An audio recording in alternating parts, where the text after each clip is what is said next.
Un mort, deux motos et une importante somme d'argent emportée. C'est le bilan d'un braquage survenu dans la nuit de ce mercredi 28 au jeudi 29 août dans la commune de Ndali, précisément à Werek, un quartier de l'arrondissement de Ouenou. Les cambrioleurs ont rendu visite à un vendeur de pièces détachées. Selon les informations, il a été criblé de balles par les bandits qui, avant de s'enfuir, l'ont dépouillé de ses biens. Suivez les circonstances de ce drame avec Wene Alagbe. Il est le chef du village de Werek. Il y a des bandits qui ont venu attaquer le village. Ils ont rentré dans la maison d'un Ibo qui vend des pièces, des motos. Ils ont sauté par arrière-coup pour rentrer dans sa chambre. Or, ils n'avaient pas bloqué la porte de arrière-coup. C'est par là que les bandits ont eu la possibilité de rentrer dans sa chambre. Et ils l'ont attaqué. Et il était là avec ses deux filles plus un garçon de 16 ans. C'est comme ça que les bandits l'ont attaqué et ils l'ont tiré fusil sur la poitrine et il est tombé sur son lit. Il est mort sur le champ. On n'a même pas pris pour amener à l'hôpital. Ils sont venus demander qui n'a qu'à amener son argent. Peut-être il est en train de discuter avec les bandits, on ne sait pas. C'est comme ça ils l'ont tué. Quand ils ont fini de tuer Libo, et ils ont parti réveiller son enfant, le plus âgé, le garçon qui a 16 ans. Et ils l'ont demandé où ton papa dépose l'argent. Il a dit que je ne sais pas. Je suis encore nouveau, je ne sais pas là où il dépose de l'argent. C'est là, ils ont dit si tu ne nous dis pas là que ton papa mette l'argent, on va te tuer. Il faut commencer par fouiller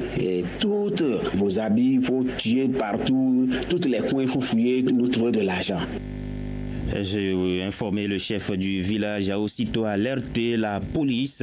C'est ainsi qu'une enquête est ouverte pour identifier ces cambrioleurs. Pour rappel, une importante somme d'argent a été emportée, deux motos, dont une appartenant aux voisins de la victime. Écoutez, pour plus de précision, le chef du village de Wereke, il a nom Wene Alagbe.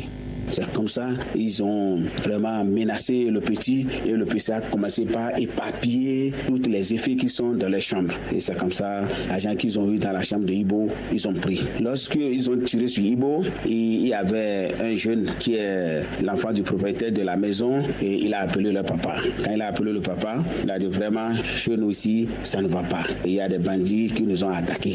Comme ils ont attendu que l'autre est en train de téléphoner, en même temps, ils ont attaqué sa chambre. Or, il avait bloqué. Il a encore rentré dans la chambre à coucher et il a encore bloqué. C'est comme ça les bandits sont venus défoncer la porte. Ils ont rentré dans sa chambre. Et son papa avait lui acheté un bagage neuf. Ils ont pris ce bagage. En plus, la moto de Ibo, ils ont emporté deux motos, plus l'argent de Ibo. Mais on a appelé le commissariat. Le commissariat est venu. Ils ont fait des enquêtes. Maintenant, jusqu'à présent, les enquêtes seront poursuivies pour voir ceux qui sont venus cambrioler la maison de Ibo et le tuer. De Ndali, rendons-nous à Malanville avec cette découverte macabre. Le corps sans vie d'un jeune homme qui a été retrouvé. Il s'agit d'un éleveur dont le corps a été retrouvé dans la brousse de Gouré-Isséné, un village de l'arrondissement de Guéné, dans la commune de Malanville. Donc le drame s'est produit ce jeudi 29 août 2024. La victime aura été tuée par des individus non identifiés. Selon les témoignages recueillis par nos confrères de Sota FM à Malanville, son corps ensanglanté avec de violentes blessures à la tête a été découvert par des membres de sa famille. Pour l'heure, les auteurs de ce drame ne sont pas encore connus. La semaine écoulée, ce sont des agriculteurs qui disaient être victimes d'une attaque qui a fait 5 blessés dans leur rang.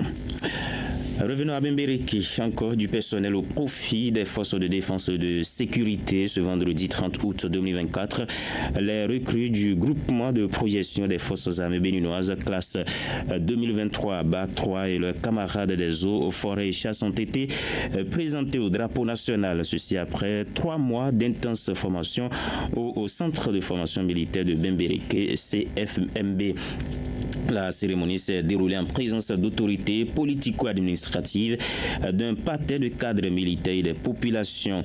Au total, ce sont 1500 militaires et 105 agents des eaux, forêts et chasses qui viennent ainsi de faire l'intégration dans le corps des armées. Au Prytanée militaire de Bembereke, ils ont été outillés dans divers domaines tels que l'art militaire, la culture militaire, le règlement militaire, la topographie, le combat, l'armement, l'instruction sur le tir au combat, le sauvetage, le droit militaire et bien d'autres.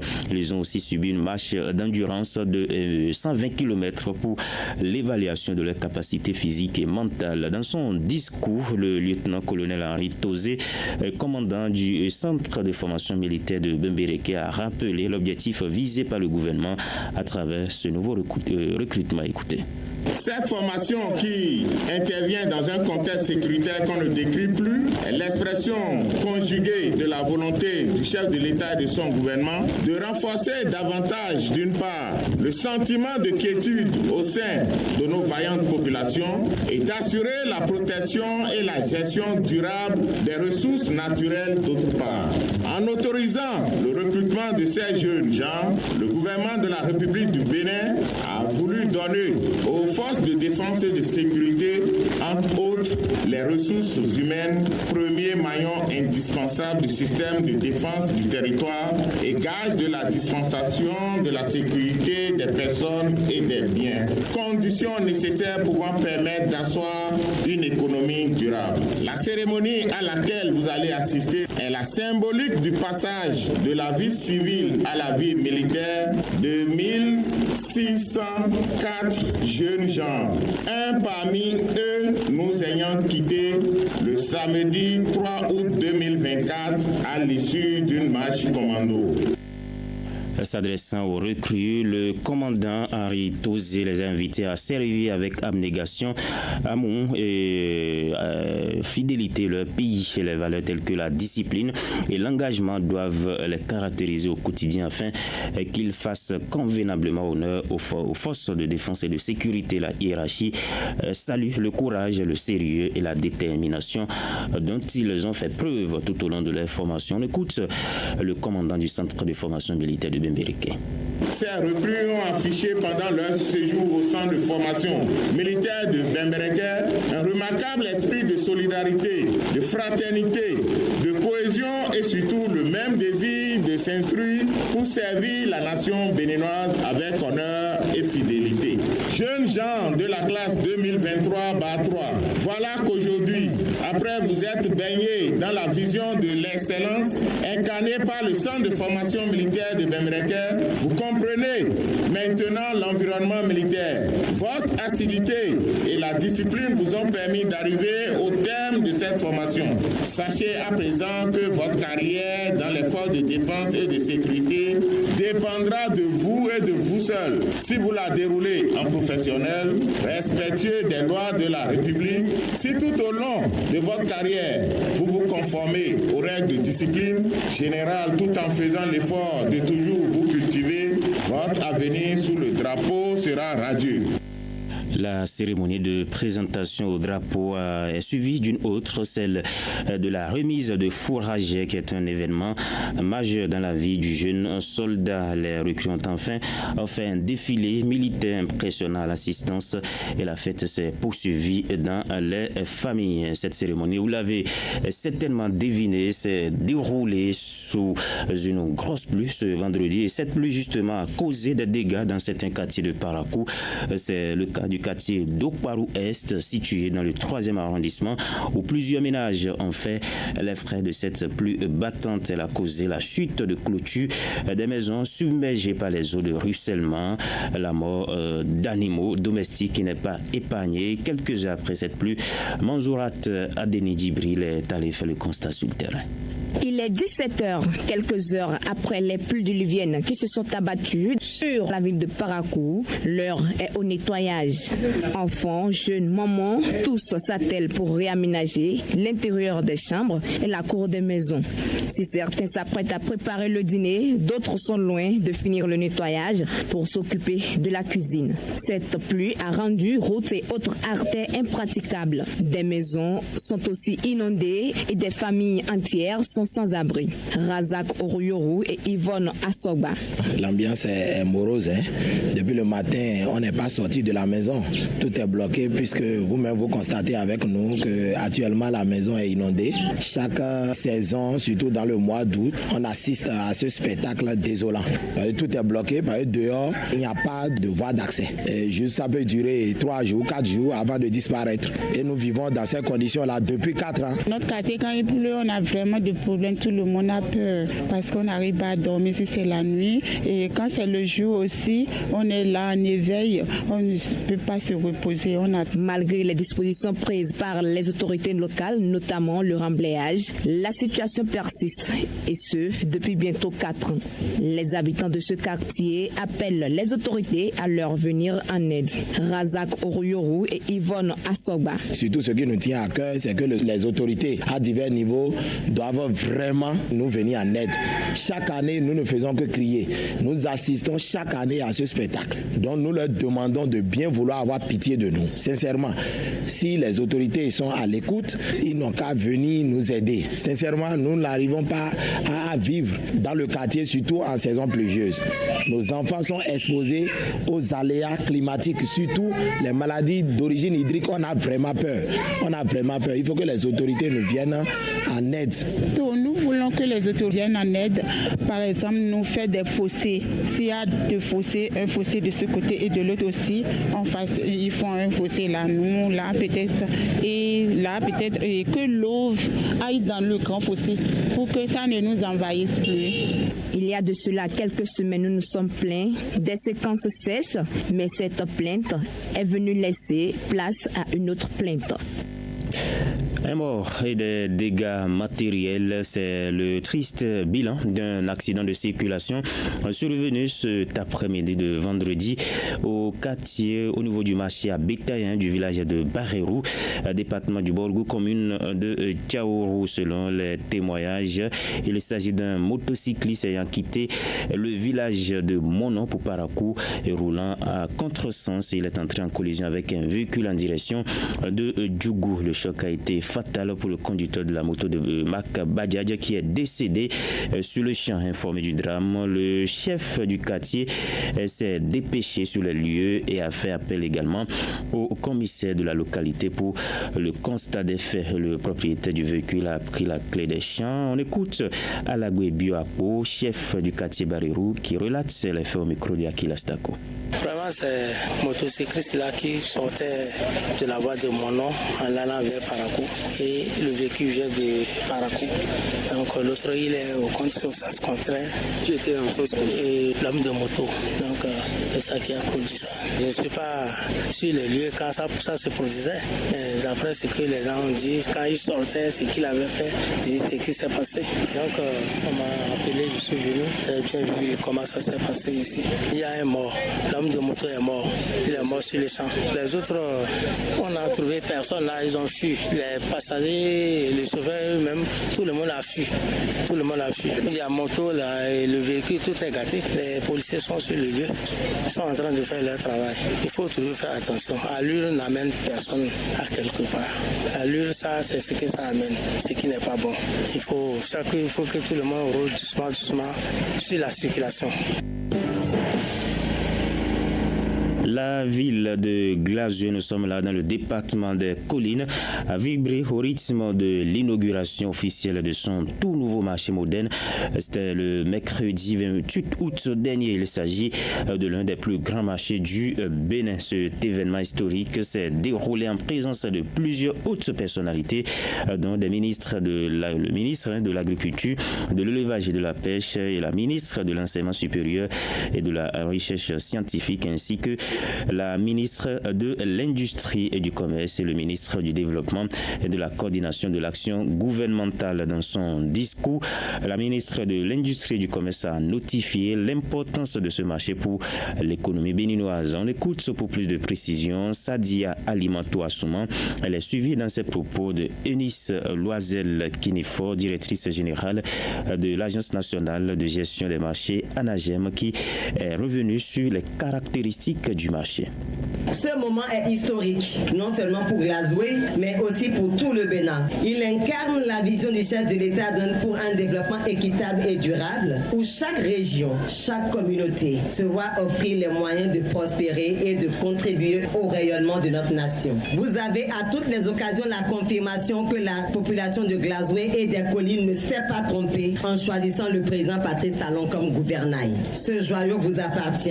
Il est conçu pour vous permettre de développer vos activités dans les meilleures conditions possibles. Vous êtes les principaux acteurs de ce marché et à travers votre travail quotidien, vous contribuerez non seulement à la prospérité de vos familles, mais aussi à l'économie de notre région et de notre pays. Je vous encourage donc à faire bon usage de cette infrastructure, à l'entretenir, à la valoriser pour qu'elle reste un moteur de croissance pour notre région. Le marché de Glazoué, d'une superficie totale de 6 hectares, est construit sur une aire de 26 000 m² et comprend 3067 espaces de vente, dont 2943 étals, 81 boutiques, 12 restaurants, 11 boucheries, 9 poissonneries, 11 magasins, ainsi que des bureaux administratifs, des installations sanitaires et un système de sécurité incendie assurant son animation et son dynamisme.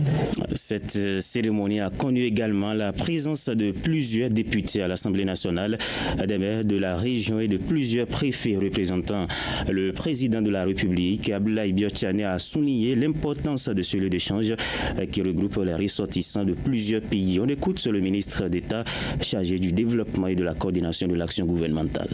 Le marché de Glazoué est donc bien plus qu'un simple lieu d'échange. Il est une véritable vitrine du dynamisme économique de notre pays, le Bénin. Son influence dépasse les frontières de cette commune de Glazoué, attirant les commerçants et les acheteurs non seulement de notre région, mais aussi des autres pays que sont le Nigeria, le Togo et même le Niger et le Tchad. La modernisation de ce marché, rendue possible par les importants investissements du gouvernement, est la reconnaissance de son rôle stratégique dans notre économie. Nous avons compris que pour soutenir le développement de notre pays, il est impératif de doter nos infrastructures de moyens nécessaires pour répondre aux exigences d'un marché globalisé. Ce projet de modernisation de ce marché ambitieux témoigne là aussi de notre engagement, de l'engagement du gouvernement à promouvoir un commerce inclusif, compétitif et durable. Ces investissements ne sont pas qu'un simple acte économique. Ils représentent la vision du chef de l'État, le président Patrice Talon, pour un Bénin prospère, où chacun a les moyens de réussir. Le marché de Glazoué, dans sa nouvelle configuration, est prêt à accueillir les défis et les opportunités de ce siècle, à offrir aux commerçants un cadre sécurisé et moderne pour exercer leurs activités et aux consommateurs une diversité de produits issus de nos terroirs et d'ailleurs.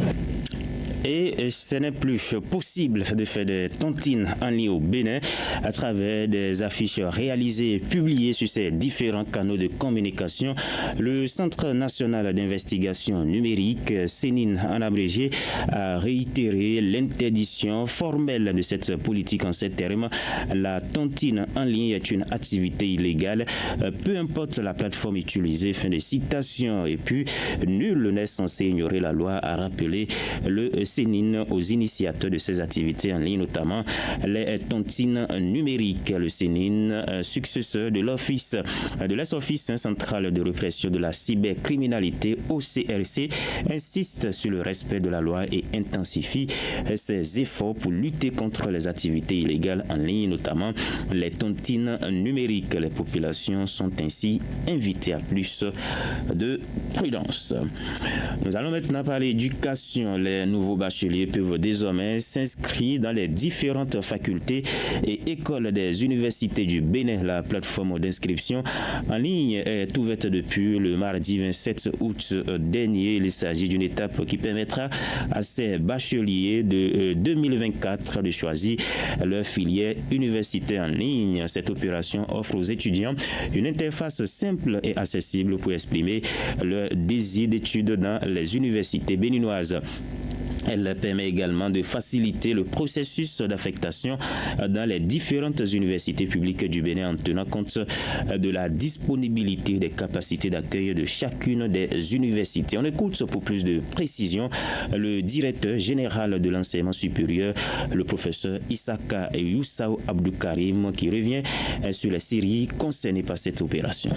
Pour s'inscrire, le processus est très simple. À partir d'un navigateur, allez sur l'adresse https://aprèsmonbac.bj. Pour activer son compte, le bachelier doit saisir son numéro de table dans le champ réservé et cliquer sur le bouton OK. Pour se connecter à la plateforme après activation de son compte, le bachelier entre son numéro de table puis clique sur le bouton OK. Puis il renseigne le mot de passe qu'il a fourni lors de l'activation de son compte. En cas d'oubli, il doit cliquer sur le mot de passe oublié et le système l'envoie un lien dans sa boîte email pour la réinitialisation de son mot de passe. 3 choix sont autorisés et sous chaque choix, diverses informations lui sont présentées. Il peut modifier ses choix pendant la durée du processus, c'est-à-dire de l'ouverture à la fermeture de la plateforme. Cette première phase de recueil des choix de filière est réservée aux bacheliers de 2024, donc les nouveaux bacheliers qui sont titulaires d'un baccalauréat classique. Les titulaires des DT et des DEAT ne sont pas concernés par cette première phase. Il faut dire que la plateforme d'inscription des nouveaux bacheliers se referme le 9 septembre prochain. Pour une parfaite réussite de l'opération, le directeur général de l'enseignement supérieur invite les bacheliers de 2024 à s'inspirer du guide d'orientation mis à leur disposition pour avoir toutes les informations utiles en matière d'études universitaires au Bénin. On écoute le professeur Isaka Youssao Abdoukarim, joint au téléphone par Fraternité FM.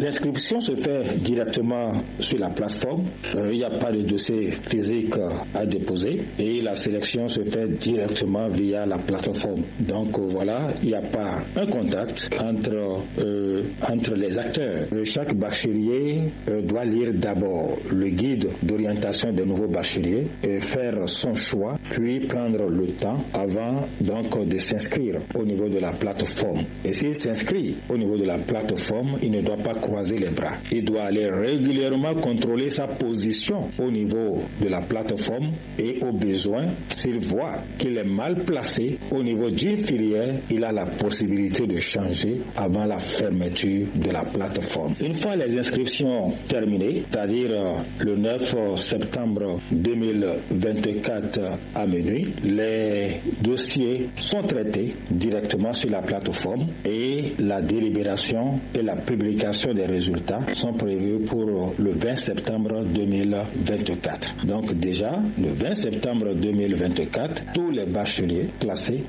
sauront dans quel établissement ils vont s'inscrire.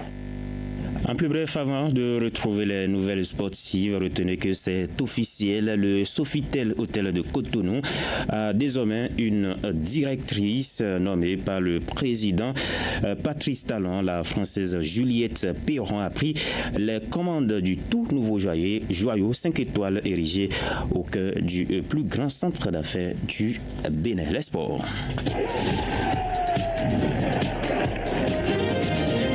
Les sports ce 19 avec Noris Adagbe. Bonsoir. Bonsoir à tous. Éliminatoire Cannes 2025, pas de mauvaises nouvelles chez les Guépards. Oui, dernier match avant le regroupement des Guépards et aucune blessure apparente pour Andreas Runtondi et Tosin Ayegu.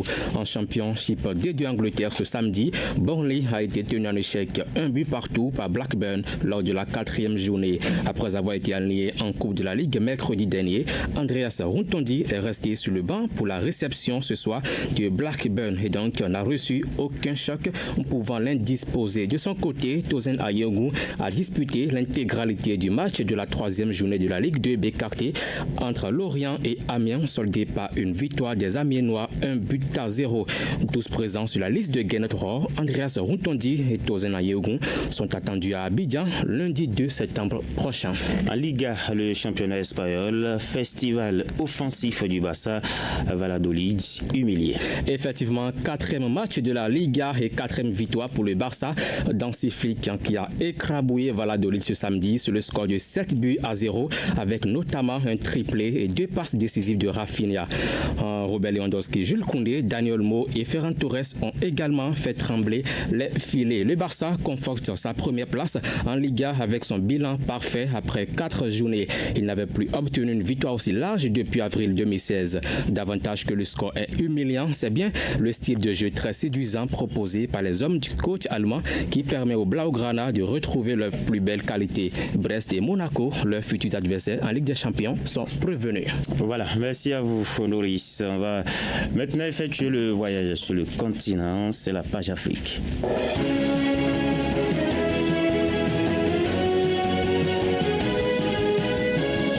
Actualité en 24 sur le continent, ce 19 avec Pierrette Adjele. Bonsoir. Bonsoir à tous. La République démocratique du Congo craint une propagation rapide du Mpox dans la prison surpeuplée de Kisangani. Effectivement, dans le nord-est de la République démocratique du Congo, 22 cas suspects de Mpox ont été détectés dans la prison centrale de Kisangani ce vendredi. Ils ont été détectés par l'équipe de prévention et de contrôle des infections du ministère de la Santé. La prison centrale de Kisangani souffre de surpopulation et une propagation rapide du Mpox est redoutée. Lors de la visite à la prison, l'équipe de prévention et de contrôle des infections a procédé à l'isolement rapide des personnes infectées. Pendant ce temps, au Nigeria, les inondations ont fait au moins 185 morts. Des morts, des maisons détruites et des récoltes ravagées, conséquence des inondations qui frappent le Nigeria depuis des semaines. Des chiffres publiés ce vendredi par l'Agence de gestion des catastrophes donnent l'ampleur de la situation. Des inondations au Nigeria ont fait près de 200 morts. Des centaines de milliers de personnes que des secours tentent de placer dans des abris de fortune. L'agence météorologie pointe du doigt l'activité humaine. Merci à vous, Pierrette Adjele. Mesdames et messieurs, c'est sur ces nouvelles africaines que nous mettons d'ailleurs un thème à cette édition. Mais avant de prendre congé de vous, le rappel de l'essentiel en titre. Un commerçant tué, 2 motos emportées. Un braquage à Meramé plonge la commune de Ndali dans le deuil. Pendant ce temps, à Malanville, c'est le corps sans vie d'un jeune homme qui a été découvert jeudi dans un village de l'arrondissement de Guéné.